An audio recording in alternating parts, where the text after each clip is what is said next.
Hello friends, welcome to my channel. आज हम जिस शेयर के बारे में बात करेंगे उसका नाम है हीरो मोटोकॉर्प। तो मैंने इसका वेबसाइट ओपन करके रखा है और आप देख सकते हो हीरो मोटोकॉर्प को कौन नहीं पहचानता। हीरो होंडा के टाइम से ये है, होंडा साथ में था तभी, ठीक है। अभी ओनली हीरो नाम से है और इसके बाइक्स है, स्कूटर्स है।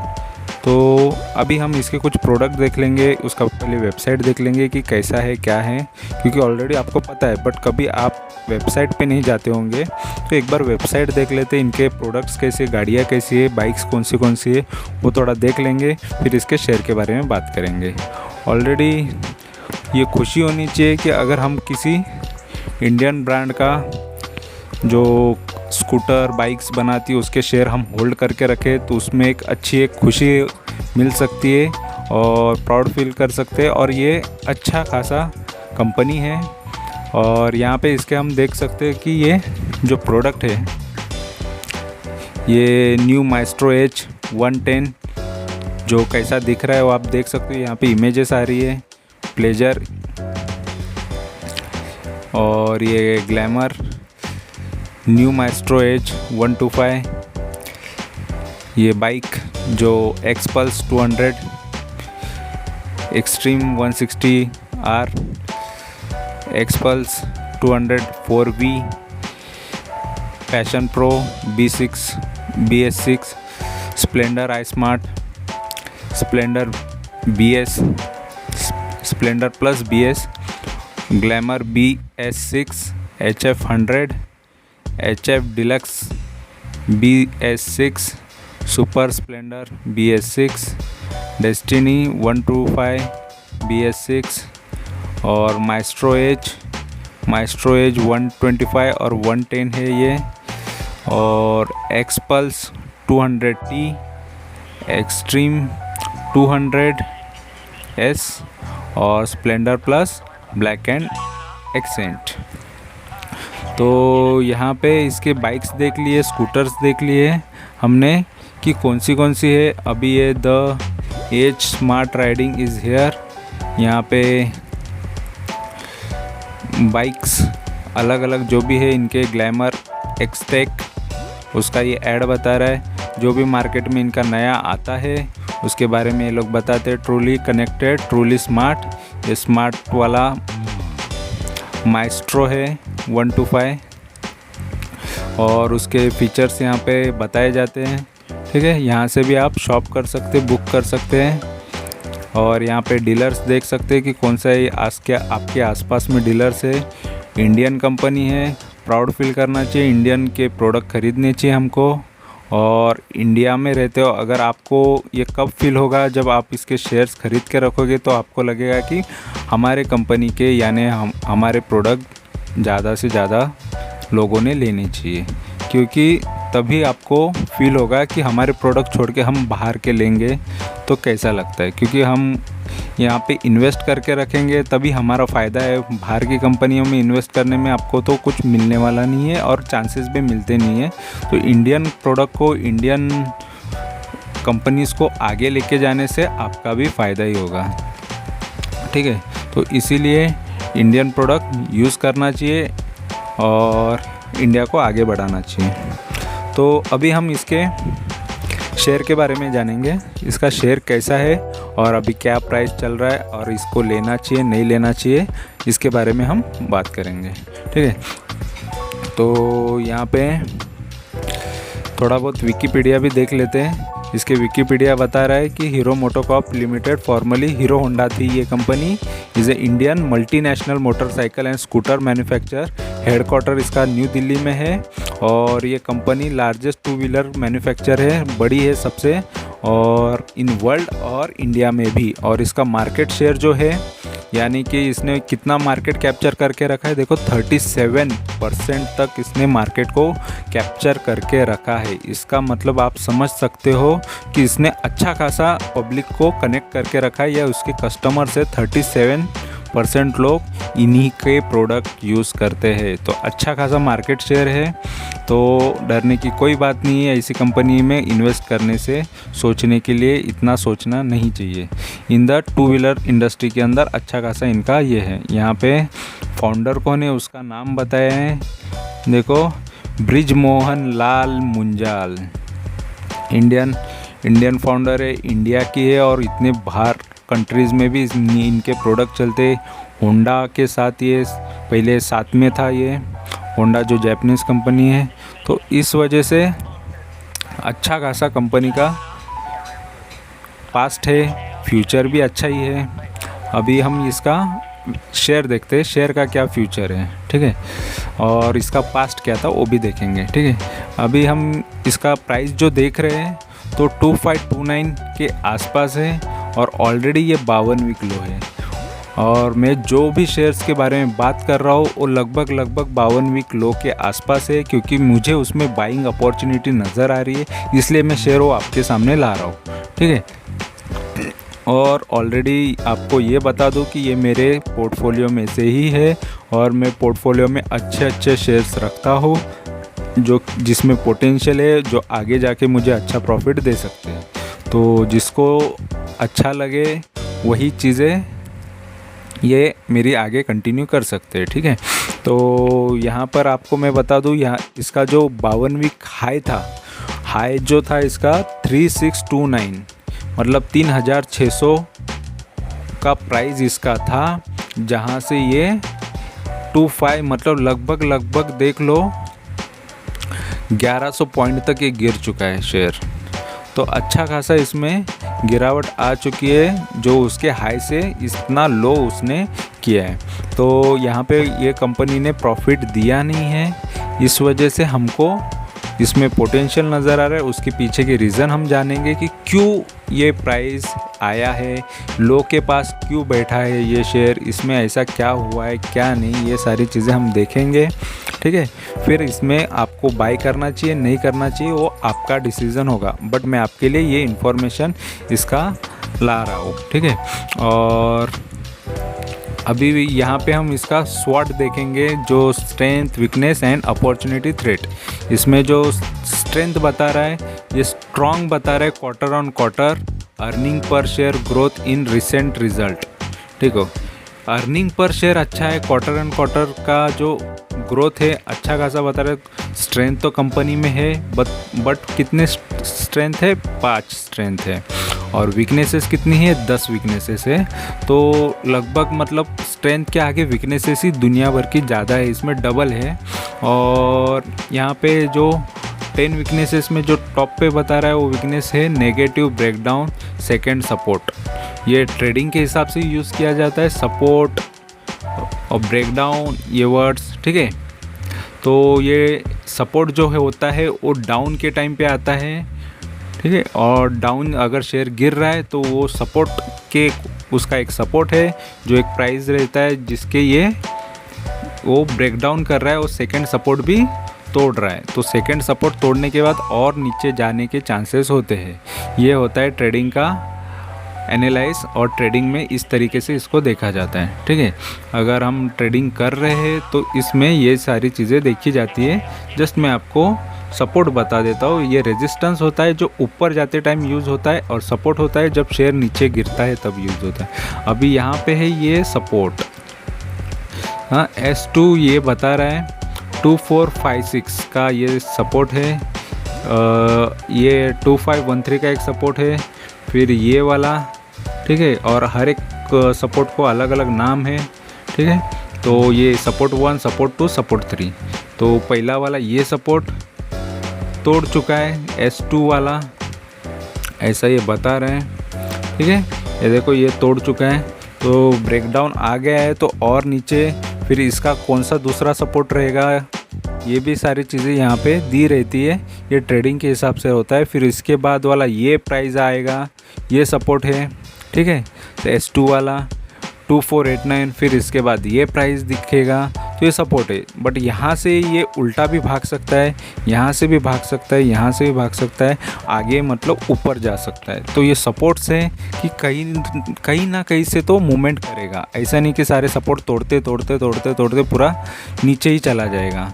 तो ऑलरेडी डाउन ही है, कहीं ना कहीं से ये रिवर्स मारेगा और ऊपर जा सकता है। और अभी हम इसका अपॉर्चुनिटी देखते हैं कि इसमें दो अपॉर्चुनिटी है, जो ब्रोकर अपग्रेडेड रिकमेंडेशन और टारगेट प्राइस। देखो, ब्रोकर्स जो है जिनके पास आपके अकाउंट्स होंगे उन्होंने तो टारगेट यहाँ पे अपग्रेड किया है और रिकमेंडेशन भी किया है और टारगेट भी दिए है। तो हीरो मोटोकॉर्प पे ब्रोकर लोग तो बुलिश है, हीरो मोटोकॉर्प को वो बता रहे कि बाई करना चाहिए। आगे हम ये भी देखेंगे ब्रोकर की एडवाइस, ठीक है। अभी और यहाँ पे क्या बता रहा है, रिसेंट ब्रोकर डाउनग्रेड इन रिकमेंड और टारगेट प्राइस। यहाँ पे अपग्रेड बता रहा है रिकमेंडेशन और टारगेट प्राइस ब्रोकर, और यहाँ पे रिसेंट ब्रोकर जो बता रहा है डाउनग्रेड, ठीक है। यहाँ पे अपग्रेड और यहाँ पे डाउनग्रेड। तो किसी ने कुछ यहाँ पे रिकमेंड मतलब इसका प्राइस जो है रिकमेंडेशन या टारगेट प्राइस थोड़ा सा नीचे लाया है, ठीक है। ये डर है कि मतलब टारगेट अभी ऑलरेडी प्राइस नीचे आने के बाद टारगेट बढ़ाते नहीं है, टारगेट छोटे छोटे देते हैं, तो ये उसमें थ्रेट है। टारगेट थोड़ा कम किया है और रिकमेंडेशन भी किसी ने कम किया है। तो जो कुछ यहाँ पे डेटा है वही मैं आपके लिए एक्सप्लेन कर रहा हूँ, वही डेटा बता रहा हूँ और मेरा स्टडी बता रहा हूँ, और ऑलरेडी क्या मैं देखता हूँ इसके अंदर और कैसा क्या क्या देखना चाहिए वो भी बता रहा हूँ, और मेरे खुद के एक्सपीरियंस भी आपके साथ यहाँ पे शेयर कर रहा हूँ, ठीक है। तो यहाँ पे मार्केट कैपिटल देख लो, ये शेयर का मार्केट कैपिटल लगभग 50,000 करोड़ की कंपनी है, ठीक है। ऑलरेडी मार्केट कैप शेयर के हिसाब से गिरते जाता है, अगर शेयर गिरा हुआ इतना तो मार्केट कैपिटल भी थोड़ा कम हो जाता है, क्योंकि उसकी वैल्यू कम हो जाती है, शेयर के हिसाब से उनका मार्केट कैपिटल गिना जाता है। तो ऑलरेडी ये 50,000 करोड़ की कंपनी है। अभी डिविडेंड देख लो, डिविडेंड देने वाली कंपनी को आँख बंद करके पैसे लगा के रख सकते हो, क्योंकि आपका ऐसे भी पैसे का कुछ ना कुछ रिटर्न आपको मिलने वाला है। तो आपने जब लगाए हैं पैसे तो लगभग देखो बैंक जितना दे रही है उतना तो 4%, 3.5-4% देती है साल का बैंक, तो ये भी तो साल का ही देंगे, बट और अप्रिशिएट होता है कैपिटल आगे बढ़ जाता है तो आपका उसमें भी फ़ायदा ही है। तो ऑलरेडी ये डाउन साइड में है तो बढ़ने के चांसेस बहुत ज़्यादा है शेयर में, और कंपनी अच्छी है। देखो, डिविडेंड देने वाली कंपनी हमेशा अच्छी है, और डिविडेंड कौन देता है, जो कंपनी ज़्यादा अच्छा खासा प्रॉफिट करती है, एक्स्ट्रा ऑर्डिनरी प्रॉफिट करती है, तो प्रॉफिट है ना अपने शेयर होल्डर्स में बांट देती है, ठीक है। तो इस वजह से कंपनी डिविडेंड देती है, और डिविडेंड एक अपने बैंक इंटरेस्ट की तरह ही है, समझ लो, जो बैंक अकाउंट में आता है, ठीक है। और यहाँ पे इसका देख लो डिलीवरी भी अच्छा खासा बता रहा है, लोगों इसको डिलीवरी करके चल रहे, लगभग 50% शेयर जो हो डिलीवरी में चल रहे हैं, मतलब लोग डिलीवरी ले रहे, इंट्राडे या शॉर्ट टर्म ट्रेड, या शॉर्ट टर्म भी नहीं बोल सकते, इंट्राडे नहीं कर रहे, खाली दिन के दिन में ही लेना और बेचना नहीं कर रहे, तो कुछ शेयर डिलीवरी में जा रहे हैं, तो अच्छा खासा इसका डिलीवरी हो रहा है, और ठीक है, लॉन्ग टर्म के लिए लोग लेके रख रहे हैं, ये भी यहाँ से पता चल रहा है। इसका फेस वैल्यू देख लो, 2 रुपये का फेस वैल्यू है, मतलब लगभग ये शेयर अच्छा खासा स्प्लिट भी हो चुका है, 2 रुपये का है, और एक बार कभी स्प्लिट हो गया तो इसका 1 रुपये भी फेस वैल्यू हो जाएगा, ठीक है। और इसका पीबी रेशियो देख लो, प्राइस टू बुक की वैल्यू, ये भी लगभग ठीक ही है, अच्छा ही है, ज़्यादा महंगा भी नहीं है, पीबी अच्छा ही है, पीबी रेशियो भी अट्रैक्टिव ही है, ज़्यादा बड़ा भी नहीं है, महंगा भी नहीं है, ठीक है। प्राइस अच्छा ही लग रहा है, प्राइस टू बुक वैल्यू। और ये पी अर्निंग जो है इसका, प्राइस टू अर्निंग, ये भी 17.5 का है, तो जैसी कंपनी है उस हिसाब से ये तो ठीक ही है, बाकी इसके कंपेयर में जो भी कंपनी है उससे तो ये सस्ता ही है, ठीक है। इसके कॉम्पिटिटर से उनसे ये इसका पी सस्ता ही है, तो अच्छा खासा इसमें पोटेंशियल है अभी भी, ठीक है। और इसका हम अभी चार्ट देख लेंगे, और चार्ट में फ़िलहाल यहाँ पे 2 बार डिविडेंड नज़र आ रहा है, वो भी देख लेते हैं। ये फाइनल डिविडेंड है 25 रुपये का, और यहाँ पर एक डिविडेंड है 10 रुपये का। टोटल इसने स्पेशल डिविडेंड, देखो फाइनल डिविडेंड भी दिया और स्पेशल नाम से स्पेशली और एक कुछ डिविडेंड दे दिया इन्होंने, तो ये 22 जुलाई को दिया, और ये भी 22 जुलाई, मतलब टोटल 2 बार 22 जुलाई के दिन 2 बार डिविडेंड मिला है, एक 25 रुपये का, एक 10 रुपये का, मतलब लगभग 35 रुपये तो आपको डिविडेंड ही मिल जाएगा पर शेयर के पीछे, ठीक है। तो और इसका हम पहले चार्ट देखेंगे। चार्ट में ये 1 महीने का चार्ट है। लगभग प्राइस देख लो 2700, 600, 700 के आसपास था, 2700 के। फिर यहाँ से फिर डाउन, फिर एक बार ये अप आया, ठीक है, वही 2600, 700, 800 का जो प्राइस है। फिर यहाँ से जो डाउन मारा, फिर अभी जो प्राइस है वो दिखाई दे रहा है आपको, ठीक है। फिर इसके बाद ये 3 महीने का भी चार्ट देख लो, ये कहाँ था पहले, 3 महीने पहले ये प्राइस, शेयर का भाव कहाँ था, तो लगभग वो भी 2600 के आसपास था, वो भी तोड़ के अभी ये 2500 के आसपास आ गया है। तो मतलब इधर से ये भागा था 2600 से 2900 तक का था भाव, ठीक है, मतलब 2900 के ऊपर था, 48 दिखाई दे रहा है, यहाँ पर भी 2940 दिखाई दे रहा है, या तो मतलब ये रेंज तक भी था 3 महीने पहले। फिर वहाँ से ये डाउन आ गया, ठीक है, लगभग वहाँ से 400 रुपये तो गिर ही गया समझ लो। और ऑलरेडी शेयर का प्राइस भी बढ़ा है, तो 400 रुपये मतलब आप सोचो मत कि कितना ज़्यादा अमाउंट गिरा, क्योंकि ऑलरेडी शेयर भी महंगा ही है। और महंगा इट मीन्स कि इसका प्राइस वैल्यू जो है, प्राइस जो है वो ज़्यादा है।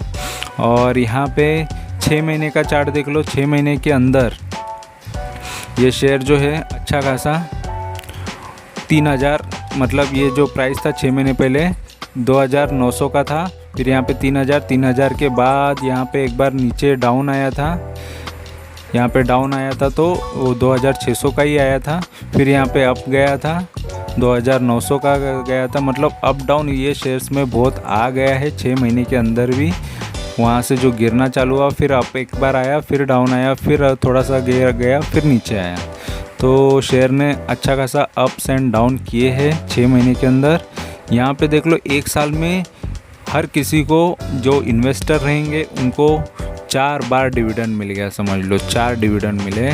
तो ये देख लो 65 रुपये का भी एक डिविडेंड है, और एक डिविडेंड है जो कि यहाँ पे आपको दिखाई नहीं देगा क्योंकि स्क्रॉल तो कर रहा हूँ मैं, बट वो प्राइस हाइड हो रहा है, ठीक है।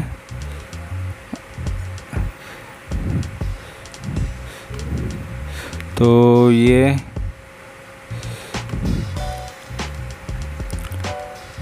हम इसको थोड़ा बड़ा करते हैं और देखते हैं। तो ये प्राइस है 5 और ये है 65, मतलब टोटल यहाँ पे 70 और यहाँ पे 35, ठीक है। तो टोटल आपको कितना मिला है, 105 रुपये का डिविडेंड तो मिल ही चुका है, ठीक है। मुझे आपको ये दिखाना था कि वो कितना अमाउंट है, इसलिए मैंने इसको फुल स्क्रीन किया था ताकि आपको क्लियरली हर एक चीज़ प्रॉपरली पता चले। मतलब 1 साल के अंदर लोगों को 105 एक शेयर के पीछे ऐसे ही मिल गया। अगर 4 शेयर 10,000 के भी शेयर लेके रखते तो 400 रुपये आपको ऐसे मिल जाते हैं अकाउंट के अंदर, जो कि अच्छा खासा रिटर्न ही होता समझ लो, ओके। और अभी हम इसका 5 साल का चार्ट देखेंगे। ऑलरेडी यहाँ से आपको मैंने प्राइस बताया, 1 मिनट, आपको ये 1 साल की इसमें प्राइस मैंने बताया नहीं है। 3000 का जो प्राइस था वो यहाँ पे देख लो, 3500, 600 तक का जो यहीं पे हाई मार लिया था इसने फरवरी में, ठीक है। 3000 से 3600, 700, फिर यहाँ पे डाउन आया, ठीक है, फिर यहाँ पे अप आया। तो ऑलरेडी अप्स एंड डाउन्स ये शेयर्स में आए हैं और ऑलरेडी अभी बहुत डाउन है। फरवरी के बाद ये अच्छा खासा गिर चुका है, ठीक है। तो इसमें बहुत टाइम से ये गिरा हुआ शेयर है और उसके पीछे की वजह भी हम आगे देखेंगे, ठीक है। क्यों गिरा है, क्या रीज़न है, वो भी हम इसके बारे में जानेंगे। तो यहाँ पर भी जो 5 साल का चार्ट मैंने ओपन किया है, तो यहाँ पर भी आप देख रहे हो 3200 का जो प्राइस है, 3200 से ये 4000 के ऊपर था, 4091 दिख रहा है यहाँ पे प्राइस। फिर वो 4000 से, मतलब ये कब का प्राइस है, 2017 का प्राइस है। 2017 से फिर ये देख लो शेयर एक बार जो 20 में मार्च में कोविड के टाइम पे जो डाउन आया था, 1400 तक मिल रहा था, 800 नहीं 1400 तक का ये प्राइस डाउन आ गया था। तो सोच लो 1400 का प्राइस अगर आपको मिल जाता वहाँ से, तो अच्छा खासा शेयर आपको कमा के देता। देखो ऐसे टाइम पे ही ख़रीदना चाहिए जब शेयर्स बहुत गिरता है, और इसीलिए पैसा बचा के भी रखना चाहिए कि सही टाइम पे ख़रीदने के लिए। एक ही बार में सब कुछ डाल के बैठना नहीं चाहिए। अभी मार्केट अभी डाउन साइड जा रहा है, तो जब डाउन जा रहा है और शेयर कोई गिरता है तो वही टाइम पे ख़रीदना चाहिए।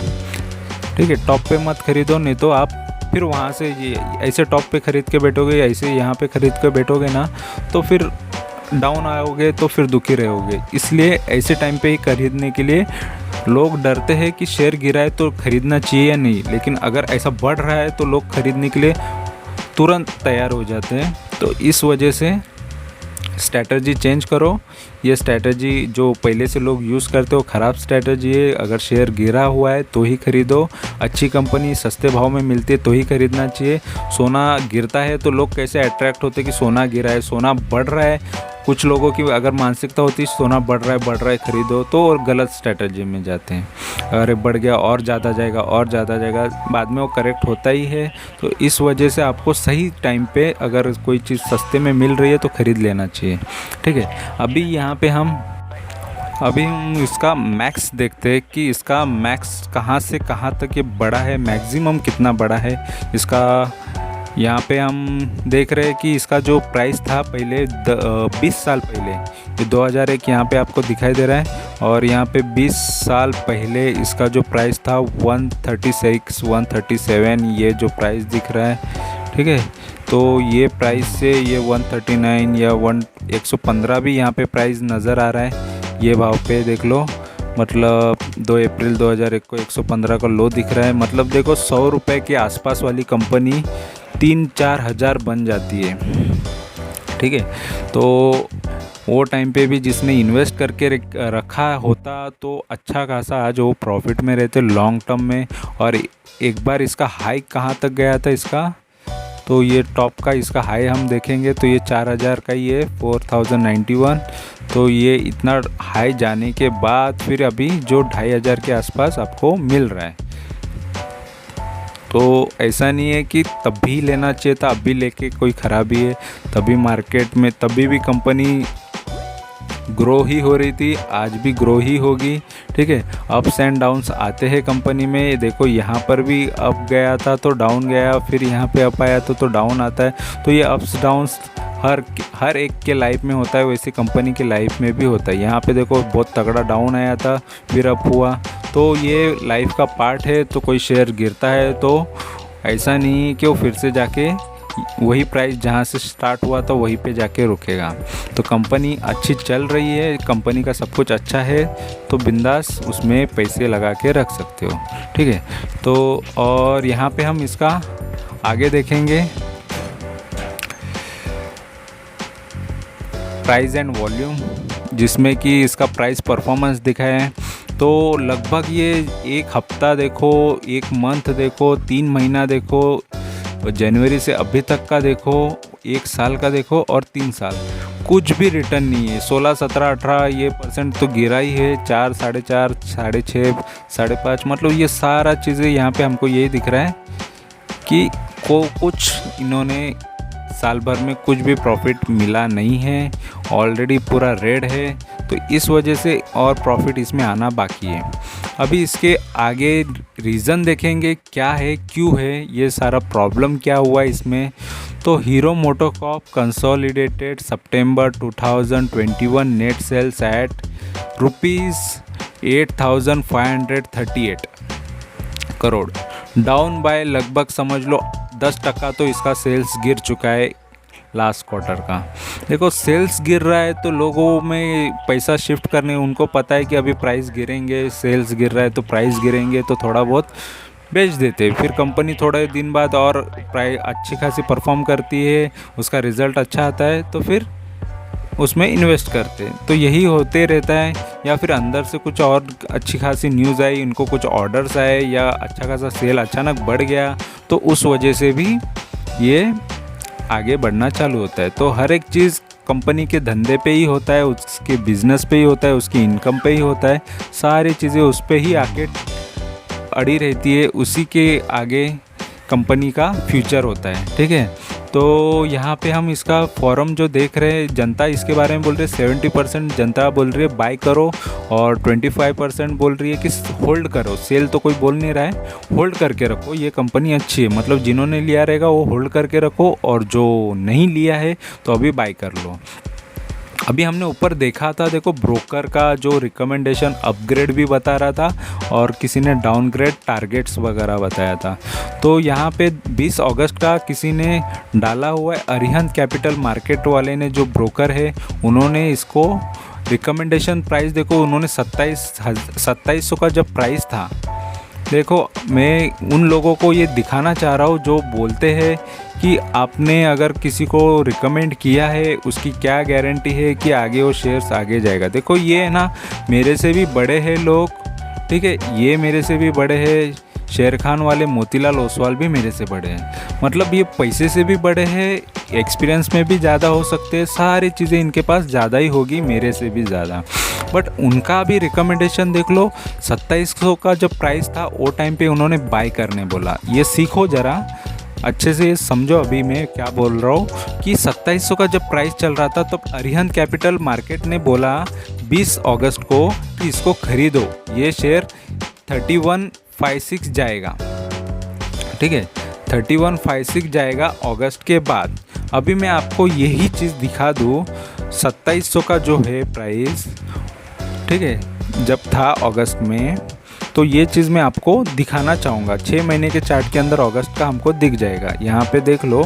और 2700 का जब प्राइस था, यहाँ पे 2700, ठीक है, यहाँ पे कुछ 2700 का प्राइस था, ठीक है, 2713 का लो दिख रहा है। 2700 का जब प्राइस था, यहाँ पे, हाँ, यहाँ पे रिकमेंड किया था उन्होंने, अरिहंत कैपिटल वालों ने, कि आप इसको बाय करो, ये जाएगा 3000। तो 3000 का यहाँ पे तो मुझे कहीं पर भी हाई नज़र नहीं आ रहा है, 3100 का या 3000 के ऊपर का टारगेट दिया, तो यहाँ पे मुझे 3000 रुपया का टारगेट कहीं पर भी नज़र नहीं आया।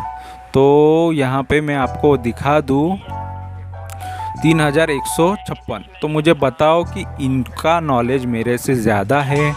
आप लोग, बहुत सारे लोग होते हैं कि आप रिकमेंड कर रहे हो, आप बता रहे हो, लेकिन आपको पता है क्या ये जाएगा, 100% गारंटी दे रहे हो क्या, या आप किन लोगों का, मतलब जो पब्लिक को, क्या इनोसेंट पीपल जो जिनको नहीं पता, गरीबों का हार्ड अर्न मनी है, तो उनको ऐसे रिकमेंडेशन, देखो इनके पास सब कुछ सर्टिफिकेशन है, सब कुछ है इनके पास, अच्छा खासा बेस है और रिसर्च वाली टीम है, सब कुछ होने के बावजूद इनके रिकमेंडेशन चलते नहीं हैं। तो मुझे बताओ, रिकमेंडेशन और टारगेट चला क्या, नहीं चला, ये प्राइस आया क्या, नहीं आया, बट अब भी नहीं आएगा, लॉन्ग टर्म में तो आएगा। तो पेशेंस ही सबसे बड़ी चीज़ है। तो उन्होंने जब बाय करने बोला, उनको पता था क्या 2500 का प्राइस आएगा, तो 2500 के टाइम पे क्यों नहीं बोलते। तो ये टाइम पे किसी को नहीं पता रहता मार्केट का या किसी शेयर का फ्यूचर क्या है। अभी मुझे नज़र आया तभी मैंने आपको बता दिया कि अब भी तो बाय करना चाहिए, नहीं तो मैं आपको पहले भी बोलता कि बाय। लेकिन देखो शेयर अच्छा है ना हर टाइम, और मैं स्विंग ट्रेडर हूँ और उसी की स्ट्रैटेजी मैं आपको बताता हूँ कि आपको भी स्विंग करके, अभी जो 2500 है तो मैं बोलूँगा कि 2500 पे एक ही शेयर ले लो, ठीक है, एक लो या दो लो, जैसी आपकी कैपेसिटी है, जितनी आपके पास कैपिटल है उस हिसाब से अच्छी कंपनी है, एक या दो लो या 5 लो। देखो 1-2 कंपनी, क्योंकि ऑलरेडी इसका प्राइस बढ़ा है इसलिए, तो फिर बाद में और अगर 100 रुपये भी गिर जाता है, 150 रुपये भी गिर जाता है, फिर और 2-3 शेयर्स ले लेना। इस हिसाब से आप चल सकते हो आपके यहाँ, तभी आप प्रॉफिट में रहोगे। एकदम से पूरा कैपिटल किसी शेयर्स में डालोगे तब तक फिर वो प्राइस फिर से रिकवर होने के लिए टाइम लगेगा। इस वजह से कभी भी थोड़ा थोड़ा करके ही बाय करना चाहिए, चाहे कोई रिकमेंडेशन दे, चाहे कुछ भी करें, ठीक है। तो इसीलिए ये सारी चीज़ें मैं आपके लिए जेन्युइन ला रहा हूँ, जेन्युइन इन्फॉर्मेशन ही होती है मेरे वीडियोज़ में, और जेन्युइन ही सब कुछ होता है। तो और ऑलरेडी मैं इन्वेस्टेड रहता हूँ, वही शेयर के बारे में बोलता हूँ, ना कि मैं किसी और कोई कंपनी के बारे में बताऊंगा, ठीक है। और शेर खान ने भी देखो कब बताया टारगेट, इसने तो 2700 का जब था तब बताया, और इन्होंने तो बता दिया देखो 7 मई का ही है, लेकिन ऑलरेडी देखो 2800 का जब प्राइस था मई के टाइम पे, तब बताया, तो मैं किससे टाइम से भी ये गिर ही चुका है। 4000 का टारगेट दिया इन्होंने, 4000 तो ये पूरे साल के अंदर भी दिखा नहीं अभी तक, ठीक है। तो 4000 का जो टारगेट दिया है ऑलरेडी, ये देखो इनके शेर खान का भी रिकमेंडेशन आप देख लो, मतलब ये पूरे जब से इन लोगों ने इनका सुन के अगर इन्वेस्ट किया, तो ये क्या छोटे लोग हैं। तो यही चीज़ मैं आपको समझाना चाहता हूँ, यही चीज़ मैं बताना चाहता हूँ कि मार्केट में कोई परफेक्ट नहीं होता है, सिर्फ हमको परफेक्ट बनना पड़ेगा। हर किसी का सुन के हम नहीं चल सकते, हमको सही से जो बता रहा है, आपको थोड़ी सी समझ हो तो आपको समझना चाहिए कि कौन से टाइम पे बाय करना चाहिए, कौन से टाइम पे सेल करना चाहिए, कैसे टाइप में बाय करना चाहिए।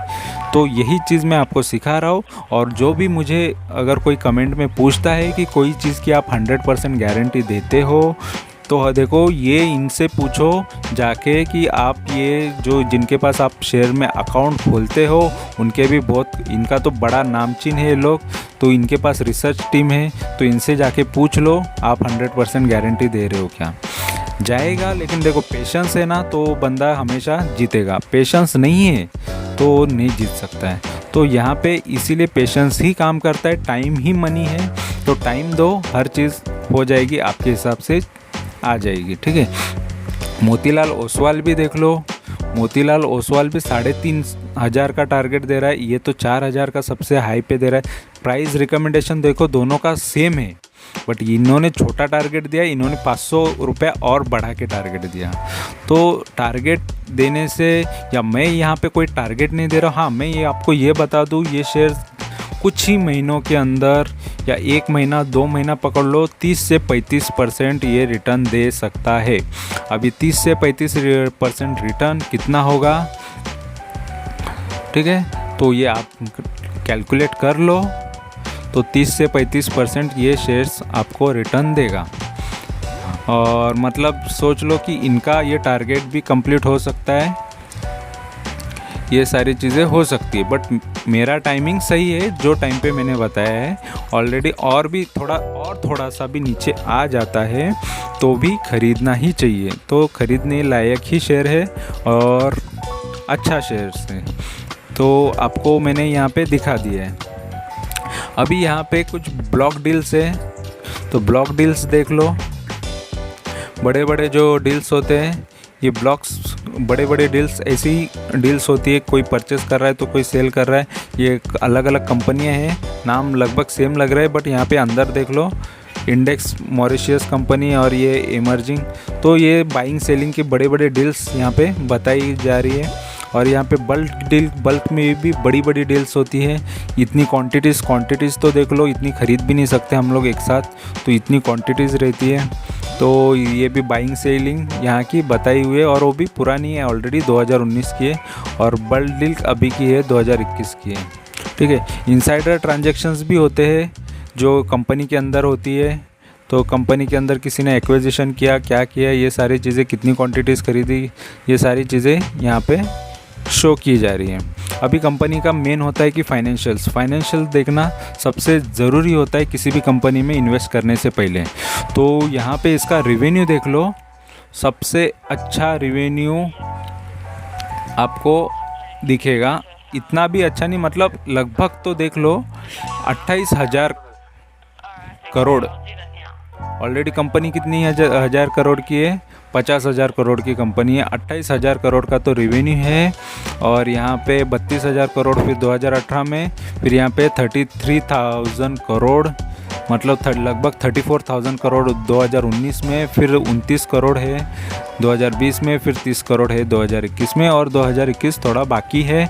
लगभग सेल थोड़ा अप एंड डाउन होता है, 10% से डाउन है, बट फिर भी कंपनी सेल अच्छा रेवेन्यू जनरेट कर रही है ऐसी सिचुएशंस में भी, ठीक है।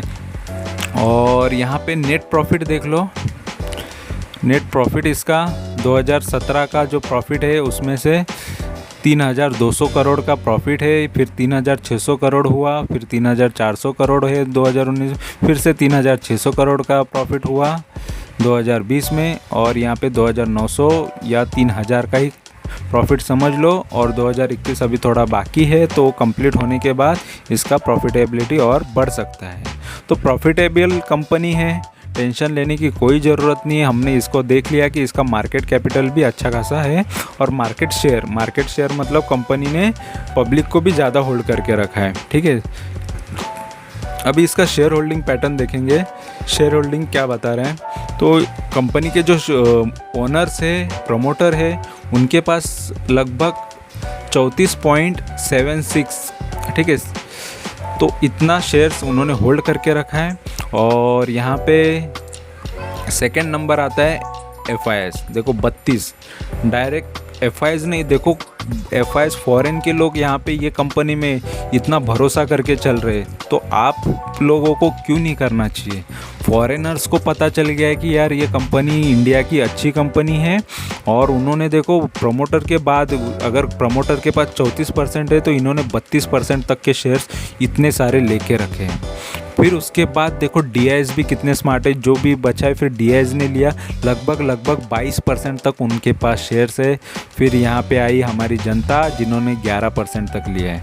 तो अभी मौका मिल रहा है, अगर मार्केट में शेयर्स है तो हमको लेना चाहिए, ठीक है। कोई बेचता है तो कोई खरीदता है, तो ज़्यादा से ज़्यादा ये होल्ड करने वाले लोग यही कमाते हैं। होल्डिंग करना भी आना चाहिए, और ये बहुत स्मार्ट है। आपके जैसा जो लोग इंट्राडे करते हैं या ऑप्शंस करते हैं, ये लोग ये सारी चीज़ें नहीं करते, ऐसे ही पैसा जनरेट करते हैं, प्रॉफिट जनरेट करते हैं, क्योंकि लॉन्ग टर्म होल्ड करने वाले ने ही बहुत सारा प्रॉपर्टी या बहुत सारा इनकम कमाया है, बहुत सारा वेल्थ क्रिएट किया है, जो लॉन्ग टर्म में उन्होंने पैसा लगा के रखा है।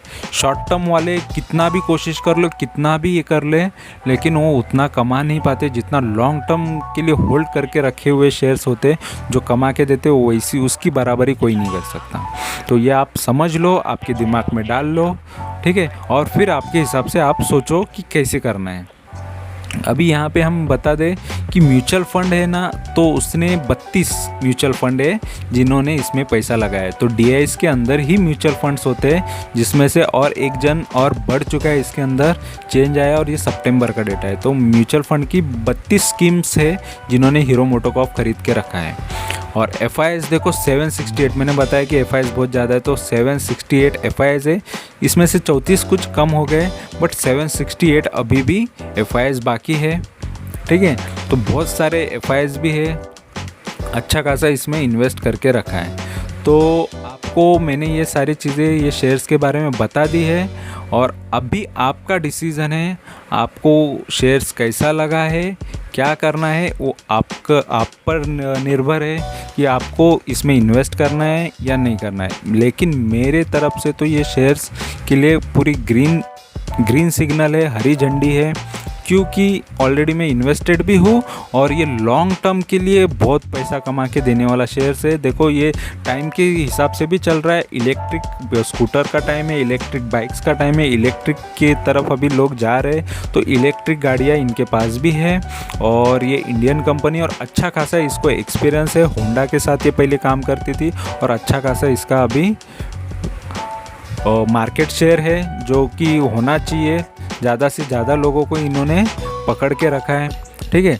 तो हर एक चीज़ इसमें अच्छी ही नज़र आ रही है, थोड़ी बहुत कमी तो हर किसी में होती है, तो यहाँ पे थोड़ा बहुत हो सकता है, लेकिन बाकी 80% 90% अगर चीज़ें अच्छी है, तो आपको क्या सोचना चाहिए, आप ही समझ लो कि ऐसी कंपनी में क्या करना। ऑलरेडी शेयर महंगा दिख रहा है, बट फिर भी एक भी खरीद के रखोगे तो भी आपका नुकसान नहीं होने वाला है। लेकिन अगर लॉन्ग टर्म के हिसाब से सोच रहे हो, तो 2500 का आप कर करके कितना कमा लोगे। इसीलिए थोड़ा थोड़ा करके ये शेयर्स कलेक्ट करते जाओ, अच्छा खासा लॉन्ग टर्म में बहुत सारा रिटर्न ये दे सकता है, और अच्छा खासा आप प्रॉफिट जनरेट कर सकते हो। जो भी अगर जो जॉब करते हैं, अच्छे खासे वेल्थ है उनके पास ऑलरेडी, तो ऐसे शेयर्स वो लेके रख सकते हैं, ठीक है। तो आपको और आपकी जो बच्चे रहेंगे उनके लिए तो ये आगे जाके बहुत काम आ जाएगा।